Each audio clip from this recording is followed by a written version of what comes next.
Hello everyone, this is Vishal here. Welcome to my channel V Shiksha. और आज हम लोग next part of my course complete करने वाले हैं, थोड़ा सा आगे बढ़ने वाले हैं। ठीक है, तो आगे बढ़ने से पहले हम लोग एक बार रिवीज़न कर लेते हैं, एक बार देख लेते हैं कि लास्ट वीडियो में हम लोगों ने क्या क्या पढ़ा था, सो दैट कि एक रिवीज़न हो जाएगा, क्विक रिकॉल कर लेते हैं। बट आगे बढ़ने से पहले एक छोटा सा रिक्वेस्ट है फ्रेंड्स कि अगर अभी तक आप लोगों ने मेरा चैनल सब्सक्राइब नहीं किया है तो प्लीज़ गो थ्रू दैट, उसे सब्सक्राइब कीजिए। और अगर मेरा पढ़ाने का तरीका, अगर मेरा वीडियो अगर आपको अच्छा लगता है तो प्लीज़ इसे शेयर कीजिए और साथ ही साथ लाइक भी कीजिए। Thank you very much. चलिए जल्दी से एक बार आगे बढ़ लेते हैं, क्विक रिकॉल कर लेते हैं, देख लेते हैं कि लास्ट वीडियो में हम लोगों ने क्या क्या पढ़ा था। हम लोगों ने एक छोटा सा इंट्रोडक्शन लिया था कि एक्चुअली में ट्रांसपोर्टेशन होता क्या है। हमारी बॉडी के अंदर में जो भी सब्सटेंसेस बनता है, चाहे वो लिक्विड हो, चाहे फूड मटेरियल हो, जो भी हो, वो एक जगह से दूसरे जगह अगर उसको ट्रैवल करना पड़ता है तो वो एक फ्लूइड, मतलब एक सर्कुलेटिंग फ्लूइड के थ्रू ट्रांसपोर्ट करता है। ठीक है, मतलब सर्कुलेट करता है पूरे बॉडी में, और जहाँ जिस चीज़ का ज़रूरत होता है वहाँ पर उस चीज़ को पहुँचाता है। तो इस तरीके का सिस्टम जो एक सब्सटेंस को या एक हार्मोन्स को या किसी भी चीज़ को एक जगह से दूसरे जगह पर ट्रांसपोर्ट करता है, उसी को हम ट्रांसपोर्टेशन सिस्टम कहते हैं या फिर सर्कुलेटरी सिस्टम कहते हैं। सर्कुलेटरी सिस्टम तीन चीज़ से बना हुआ रहता है: blood, heart and blood vessels. साथ ही साथ हम लोगों ने देखा था नीड फॉर ट्रांसपोर्टेशन। ट्रांसपोर्टेशन क्यों ज़रूरत है? हमारे बॉडी में न्यूट्रिएंट्स हर एक जगह पर सेल पहुंचाने के लिए ट्रांसपोर्टेशन सिस्टम ज़रूरत है। गैसियस सब्सटेंस को एक जगह से दूसरे जगह पर ट्रैवल करने के लिए या एक जगह से दूसरे जगह पर पहुंचाने के लिए ये ट्रांसपोर्टेशन सिस्टम या फिर सर्कुलेशन सिस्टम का ज़रूरत है। वेस्ट मटीरियल को बॉडी के अंदर से बाहर निकालने के लिए सेम ट्रांसपोर्टेशन सिस्टम ज़रूरत है। साथ ही साथ हार्मोन्स को भी ट्रैवल करने के लिए, मतलब एक जगह से दूसरे जगह पर जाने के लिए इसी सर्कुलेटिंग सिस्टम का ज़रूरत है। फिर हम लोगों ने देखा था कि कौन कौन सा फ्लूइड हम लोगों के शरीर में रहता है। Blood, lymph, tissue fluid and non circulating fluid के बारे में हम लोगों ने जाना था। मतलब बेसिकली सब्सटेंसेस लिक्विड के थ्रू ही एक जगह से दूसरे जगह पर जाता है। ठीक है, तो कौन कौन सा लिक्विड हमारे शरीर में है? तो एक ब्लड है, एक लिम्फ है, एक टिश्यू फ्लूइड है और साथ ही साथ नॉन सर्कुलेटिंग फ्लूइड्स है। डिटेल वे में हम लोग इस वीडियो में और इसके आगे के वीडियो में इसके बारे में जानेंगे। कुछ प्रैक्टिस क्वेश्चंस था जो कि आप लोगों के लिए था। अगर आप लोगों ने इसे नहीं किया है तो एक बार फिर से मेरा लास्ट वीडियो देखिए और देखने के बाद में इसको सॉल्व कीजिए और कमेंट बॉक्स में बताइए। ये एक छोटा सा डायग्राम मैंने दे रखा था कि आपको एक ओवरव्यू हो जाए कि एक्चुअली सर्कुलेटिंग सिस्टम में क्या क्या चीज़ होता है। एक ऑर्गन होता है जिसका कि नाम है हार्ट। ये हार्ट है, सॉरी, हार्ट है। ये ब्लड वेसल्स है, ब्लड वेसल्स है। और इसी ब्लड वेसल के अंदर में लिक्विड्स मूव करता है एक जगह से दूसरे जगह पर। ठीक है, और इस लिक्विड को हम लोग सर्कुलेटिंग फ्लूइड कहते हैं। अब सर्कुलेटिंग फ्लूइड कौन कौन सा होता है, कैसा कैसा होता है और उस फ्लूइड का पार्ट्स क्या क्या होता है, ये हम लोग इस वीडियो में जानेंगे। ओके, तो अब हम लोग आगे बढ़ते हैं और देखते हैं ब्लड के बारे में। हम लोग सबसे पहले इस लिक्विड के बारे में बात करते हैं, ब्लड। सबसे पहले हम लोग ये जान लेते हैं कि blood is a tissue. Tissue क्या होता है और इसके बारे में अगर आपको डिटेल वे में जानना है टिश्यू के बारे में, तो मैंने टिश्यू का ऑलरेडी एक वीडियो अपलोड कर रखा है। तो सबसे पहले हम लोग ये जानते हैं कि ब्लड एक टिश्यू है। ठीक है, जब आरबीसी, डब्ल्यूबीसी का बात करते हैं तो वो एक सेलुलर कंटेंट होता है, जो कि हम लोग आगे चल करके जानेंगे डिटेल वे में। बट फिलहाल आप एक चीज़ अपने दिमाग में डाल लीजिए कि ब्लड इज़ ए टिश्यू। वो और टिश्यू का डेफिनेशन होता है कि ढेर सारे सेल्स को मिला करके या ढेर सारे कंपोनेंट्स को मिला करके टिश्यू को बनाया जाता है। ठीक है, तो blood is a tissue. Colour का बात करें तो ये होता है रेड कलर का। ठीक है, और ये रेड कलर का जो फ्लूइड है, ये जो टिश्यू फ्लूइड है या लिक्विड है, ये हमारे पूरे बॉडी में सर्कुलेट करता है इन अ सर्कुलेटरी सिस्टम या इन अ वेसल लाइक स्ट्रक्चर, जिसको हम लोग आर्टरीज और वेन्स कहते हैं। ये आगे चल करके हम लोग जानेंगे। ठीक है, ये एक रेड कलर का लिक्विड है और इसका जो ये रेड कलर होता है वो है, ये ब्लड में एक पिगमेंट होता है हेमोग्लोबिन, उसके द्वारा इसे मिलता है। मतलब कि the red colour is imparted by a pigment called haemoglobin. ठीक है, it is a connective tissue. Connective tissue इसलिए कहते हैं क्योंकि ये कनेक्ट करता है, एक जगह से दूसरे जगह पर सब्सटेंस को लेकर के जाता है और एक दूसरे को कनेक्ट करता है। ठीक है, मतलब कनेक्टिव टिश्यू क्या होता है, ये आप लोग मेरा जो वीडियो अपलोडेड है टिश्यू के बारे में, वहाँ पर आप जाइएगा तो टिश्यूज़ के इंटायर पार्ट्स या इंटायर डिफरेंट जो टाइप्स है वहाँ पर मैंने अपलोड कर रखा है, वहाँ डिटेल वे में आप उसे ले सकते हैं। इसका जो लिंक होगा मैं आपको डिस्क्रिप्शन बॉक्स में दे दूंगा। प्रॉपर्टीज क्या होता है ब्लड का, it is always in motion from the heart to the arteries and back to the heart through veins. मतलब कि ये हमेशा मूव करते रहेगा। इसका जो प्रॉपर्टीज होगा, जो प्राइम प्रॉपर्टीज है वो है मूव करना एक जगह से दूसरे जगह पर। हार्ट से वो आर्टरीज होते हुए, मतलब आर्टरीज जो पाइप होता है उसके थ्रू होते हुए पूरे बॉडी में मूव करता है और पूरे बॉडी से फिर वेन के द्वारा होते हुए वापस हार्ट में आता है। तो ये सर्कुलेट करते रहता है पूरे बॉडी में। जब हम लोग पूरा एंड ऑफ दिस कोर्स आप पूरा का पूरा इसका सिस्टम और इसका वे ऑफ वर्किंग इजीली आपको पता चल जाएगा। ठीक है, कलर के बारे में बात करते हैं। It is somewhat thick fluid, bright red when taken from the arteries and dark red when taken from the when. आपने देखा होगा कि जब भी आप ब्लड टेस्ट करवाते हैं तो कोई एक आदमी होता है जो कि जो टेस्ट करने वाला होता है, वो आता है और देखता है आपके हाथ के वेन से या फिर आर्टरी से, वो निकालता है, ब्लड को निकालता है। ठीक है, तो अगर मान लीजिए कि आपके आर्टरी से ब्लड निकाला जाए, ठीक है, तो वो थोड़ा सा ब्राइट रेड होता है और अगर वेन से निकाला जाए तो वो थोड़ा सा डार्क रेड होता है। ये उसके जो ब्लड होता है, ब्लड में मौजूद ऑक्सीजन या ब्लड में मौजूद जो डिफरेंट कंपोनेंट होते हैं उनकी वजह से इसका कलर हल्का फुल्का डार्क या ब्राइट कलर का होता है।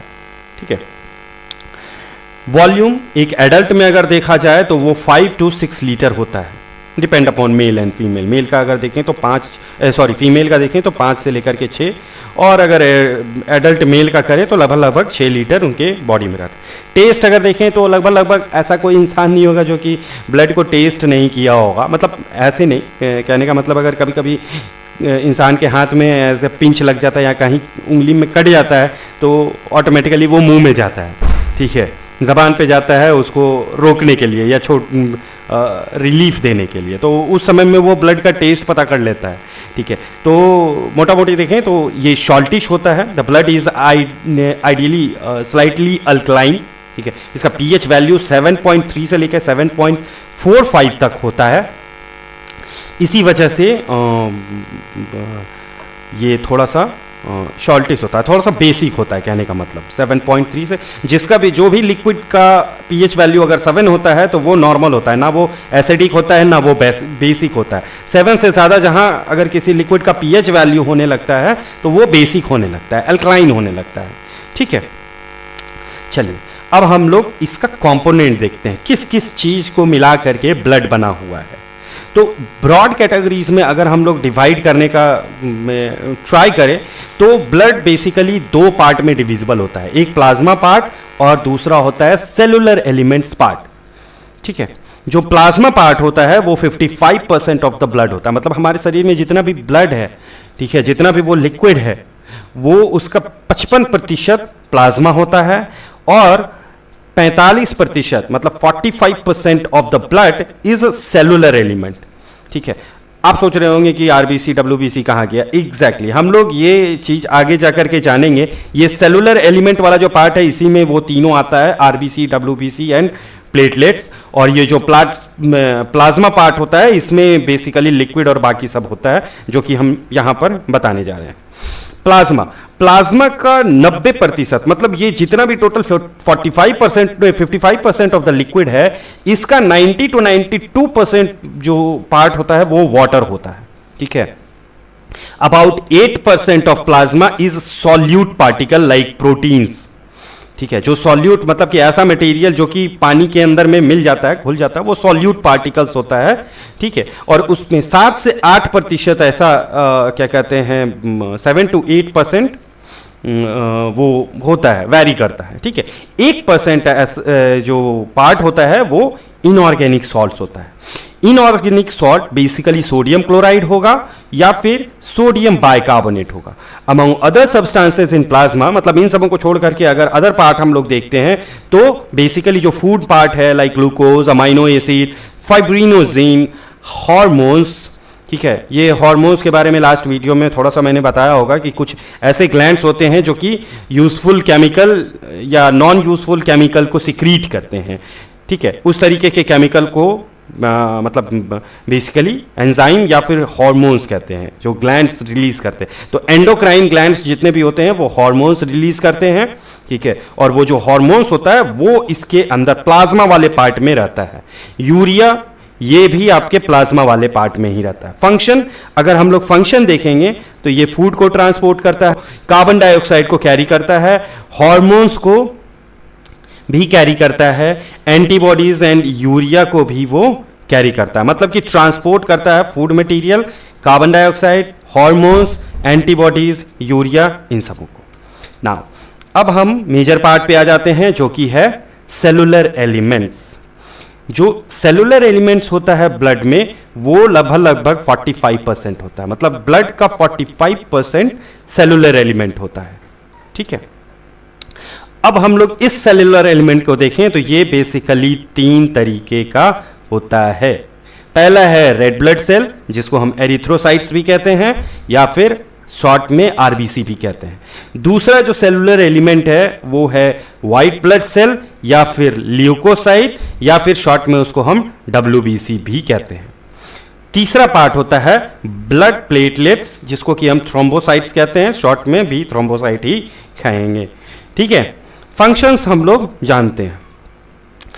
मेन फंक्शंस ऑफ ब्लड, ये ब्लड का मेन फंक्शन जो होता है वो हम लोग 2 ब्रॉड कैटेगरीज में डिफाइन करते हैं। मतलब काम के हिसाब से अगर डिपार्टमेंट देखेंगे तो डिपार्टमेंट के हिसाब से ही ले लीजिए कि पहला काम होता है उसका पहला डिपार्टमेंट है ट्रांसपोर्ट करना और दूसरा है प्रोटेक्ट करना।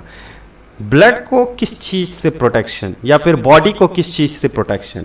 Protection from harmful diseases. जैसे अभी आप लोग देख रहे होंगे कि कोरोना जो वायरस होता है, ठीक है, या कोई भी जो वायरस या जो जर्म्स होते हैं या फिर ऐसा माइक्रो ऑर्गेनिज्म होते हैं जो कि शरीर के अंदर में चले जाता है, तो उन सबों को प्रोटेक्शन कौन करता है? तो ब्लड करता है। ठीक है, ब्लड में भी कौन करता है ये हम लोग आगे चल करके जानेंगे, बट ब्रॉड कैटेगरीज के हिसाब से हम लोग ये जान लेते हैं कि जो जो ब्लड होता है वो आइदर ट्रांसपोर्ट करेगा कोई पार्टिकल्स को या किसी चीज़ को, या फिर ये जो ब्लड के अंदर में जो सेलुलर एलिमेंट्स है ये हमको प्रोटेक्ट करेंगे फॉरेन एलिमेंट से, मतलब कि बाहरी हार्मफुल पार्ट से हम लोगों को बचाएंगे। कैसे बचाएंगे ये हम लोग आगे चल करके जानेंगे। बट ये जो ट्रांसपोर्ट और प्रोटेक्शन वाला काम होता है, एक्सेप्ट ये आपका फूड का ट्रांसपोर्ट, कार्बन डाइऑक्साइड का, हार्मोन्स का, एंटीबॉडीज का,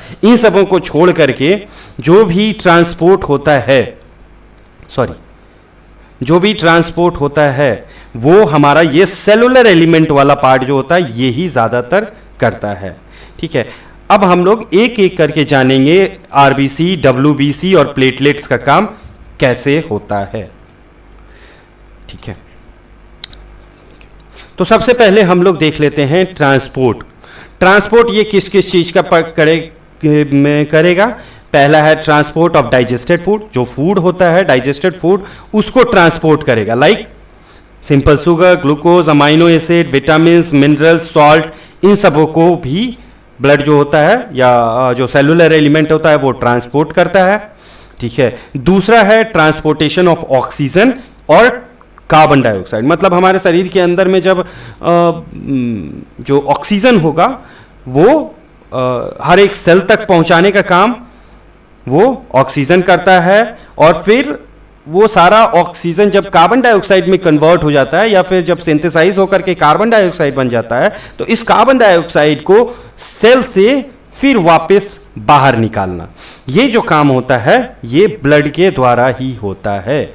मोर डिटेल्स अगर आप इसके बारे में जानना चाहते हैं तो मेरा पार्ट है और मैंने अपलोड कर रखा है रेस्पिरेशन वाला, साथ ही साथ डाइजेशन वाला भी मैंने कर रखा है। उसे आप अगर डिटेल्स अच्छे से देख लेंगे तो वहाँ पर आपको फुल डिटेल मिल जाएगा। यहाँ पर मैं आपको सिर्फ छोटा सा चीज़ बता देता हूँ कि जब हम कोई भी चीज़ इनहेल करते हैं तो हमारा जो रेस्पिरेटरी ऑर्गन्स होते हैं उसमें एक एल्यूविली होता है, लास्ट में एल्वियोली पहुंचता है, और एल्वियोली से ब्लड ऑक्सीजन को लेकर के हर एक सेल तक पहुंचाता है, ठीक है।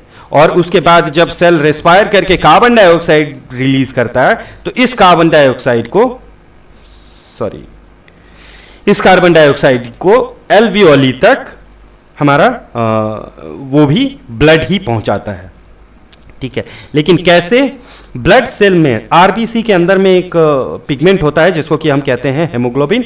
ये हेमोग्लोबिन ऑक्सीजन के साथ मिलकर के ऑक्सी हेमोग्लोबिन को फॉर्म करता है, ठीक है। और ऑक्सी हेमोग्लोबिन के फॉर्म में वो ट्रांसपोर्ट करता है और सेल तक पहुंचता है, ठीक है। सेल फिर उसके बाद इसी हेमोग्लोबिन को छोड़ करके ऑक्सीजन को कैरी कर लेता है by the process of diffusion, और उसके बाद फिर इसका माइटोकॉन्ड्रिया रेस्पिरेशन करके और उसके बाद फिर कार्बन डाइऑक्साइड को रिलीज कर देता है। कार्बन डाइऑक्साइड अगेन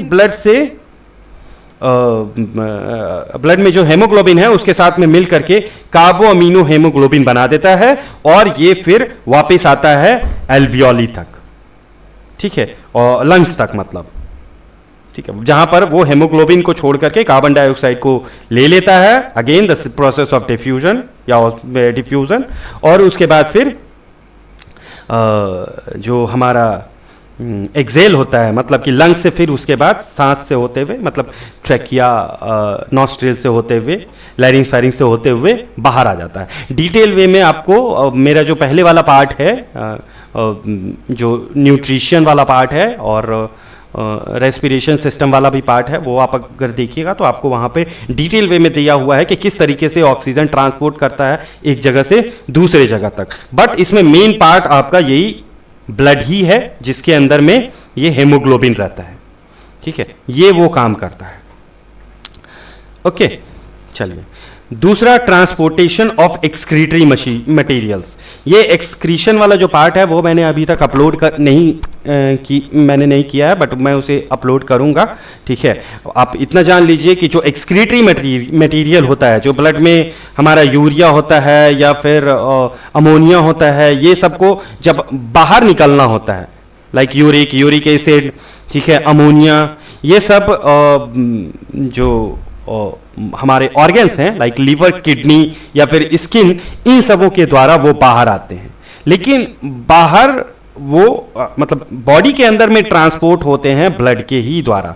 ब्लड ही उन सारे मटेरियल को एक जगह से दूसरे जगह लेकर के जाता है, जहां पर डिफरेंट ऑर्गन्स उसको एक्सक्रीट करते हैं या फिर बाहर निकालने में हेल्प करते हैं, ठीक है। लाइक किडनी तक जब ब्लड पहुंचेगा यूरिया को लेकर के, तो किडनी क्या करेगा, अपना जो नेफ्रॉन वगैरह है, मैं आगे आपको अच्छे से समझाऊंगा जब मैं उसका वीडियो अपलोड करूंगा, ठीक है। तो वो उस ऑर्गन तक लेकर के जाता है जहां पर ऑर्गन उस ब्लड में से ये एक्सक्रीट मटेरियल को रिमूव कर देता है और फिर उसको क्लीन करके आगे फॉरवर्ड कर देता है, ठीक है। ट्रांसपोर्टेशन ऑफ हार्मोन्स, सेम मैंने एंडोक्राइन सिस्टम आपको नहीं पढ़ाया है, इसका भी मैं अपलोड करूंगा और वहां पे मैं डिटेल वे में बताऊंगा कि कौन सा ग्लैंड्स कौन सा हार्मोन्स छोड़ता है।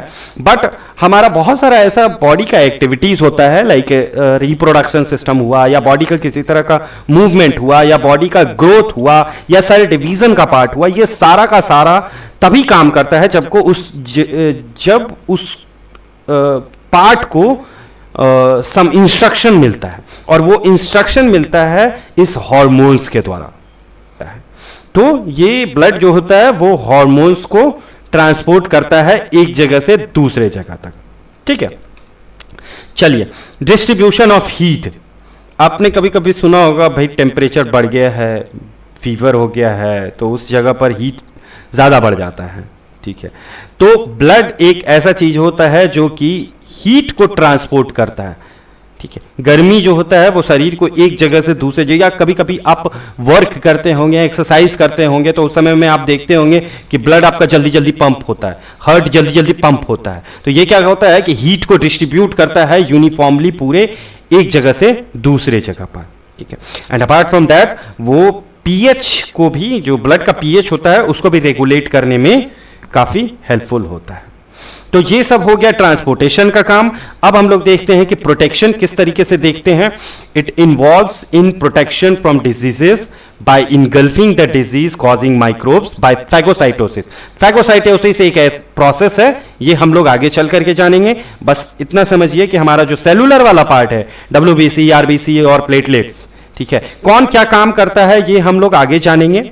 बट यहां आप इतना जानिए कि जो सेलुलर एलिमेंट्स होते हैं वो क्या करते हैं कि डिजीज कॉजिंग जो माइक्रोब्स होते हैं, एक्सीडेंटली अगर मान लीजिए कि आप किसी तरह का माइक्रोब्स अपने शरीर में आपके शरीर में चला गया, ठीक है, जैसे मलेरिया वगैरह होता है, उसमें क्या होता है, मच्छर काट लेता है तो वो ब्लड चूसने के लिए काटता है, लेकिन वो माइक्रोब्स चला जाता है ब्लड के अंदर, उसके थूथने में, मतलब उसके जो माउथ का जो सकिंग पार्ट होता है मच्छर का, वो जब ब्लड के अंदर में जाता है, किसी वेन के अंदर में जाता है, तो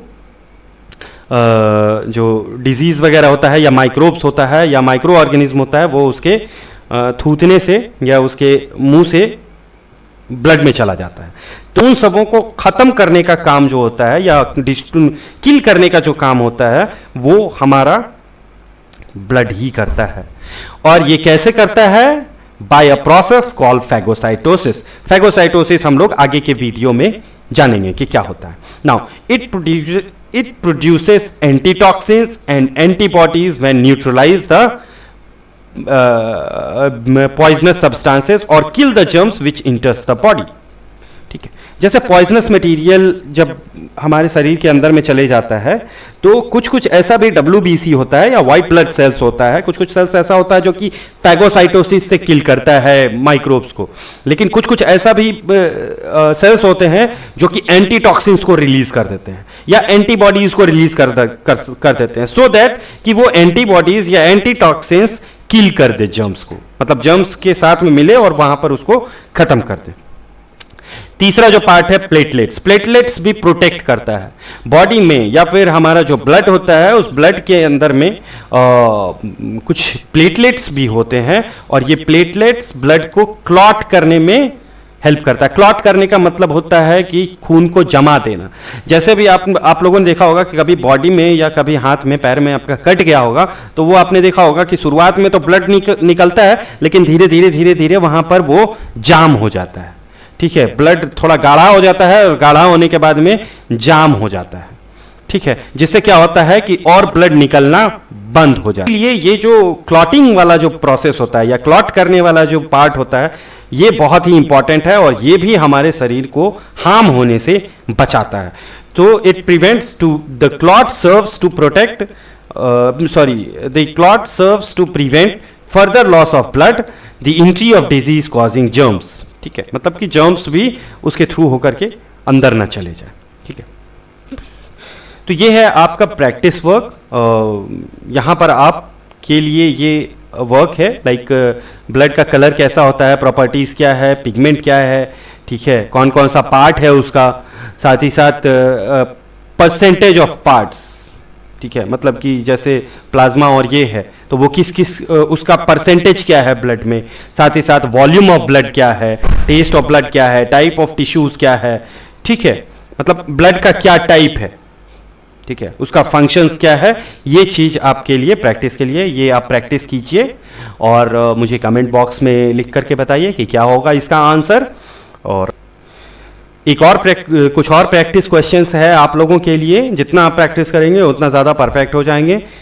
sorry, what is the other name of following? Red blood cell, इसको दूसरा नाम क्या है? व्हाइट ब्लड सेल, इसका दूसरा नाम क्या है? प्लेटलेट्स, इसका भी दूसरा नाम क्या है?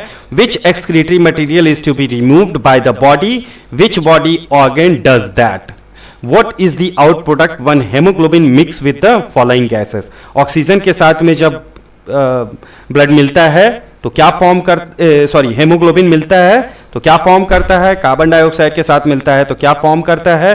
ये आपके प्रैक्टिस के लिए है, इसे प्रैक्टिस कीजिए और मुझे कमेंट बॉक्स में बताइए। चलिए, ये एक फोटोग्राफ्स है। जब ये अगर मान लीजिए सोचिए कि ये आपका वेन है या फिर आर्टरी है और इसके अंदर लिक्विड है, तो लिक्विड को जब हम जूम आउट करेंगे, ठीक है, इसको जब हम बड़ा करेंगे तो ब्लड कुछ कुछ ऐसा दिखेगा। ये टिश्यू वाला पार्ट कुछ कुछ ऐसा दिखेगा, जिसमें आपको यहाँ पर आरबीसी भी मिलेगा, डब्ल्यूबीसी भी मिलेगा, ठीक है, डिफरेंट डिफरेंट मटेरियल भी मिलेगा, प्लेटलेट्स भी मिलेगा, हर एक चीज इसके अंदर में मिलेगा। तो ब्लड को हम लोग बेसिकली टिश्यू कह सकते हैं। ये एक ब्रॉड एस्पेक्ट्स में आपको दिखाया गया है, ठीक है। आरबीसी कैसा होता है ये हम लोग जानेंगे, डब्ल्यूबीसी कैसा होता है, फंक्शन क्या है ये हम लोग जानेंगे, प्लेटलेट्स के बारे में भी जानेंगे, हर एक चीज के बारे में हम लोग एक एक करके इंडिविजुअली जानेंगे। बट एज ए होल यहां पर बताया गया है कि ब्लड को अगर हम थोड़ा जूम आउट करें या ब्लड को अगर हम माइक्रोस्कोपिकली देखेंगे तो कुछ कुछ इस तरीके का हमें दिखाई देगा। चलिए, मिलते हैं हम लोग नेक्स्ट वीडियो में। ये वीडियो आपको कैसा लगा? अगर इसमें कुछ सुधार की ज़रूरत है तो प्लीज़ कमेंट बॉक्स में मुझे लिख करके बताइए। अगर आपको मेरा पढ़ाने का तरीका अच्छा लगता है, वीडियो अच्छा लगता है, तो प्लीज़ इसे सब्सक्राइब कीजिए और साथ ही साथ इसे ज़्यादा से ज़्यादा दोस्तों में शेयर कीजिए। मिलते हैं नेक्स्ट वीडियो में, तब तक के लिए have a nice day, thank you very much, bye bye.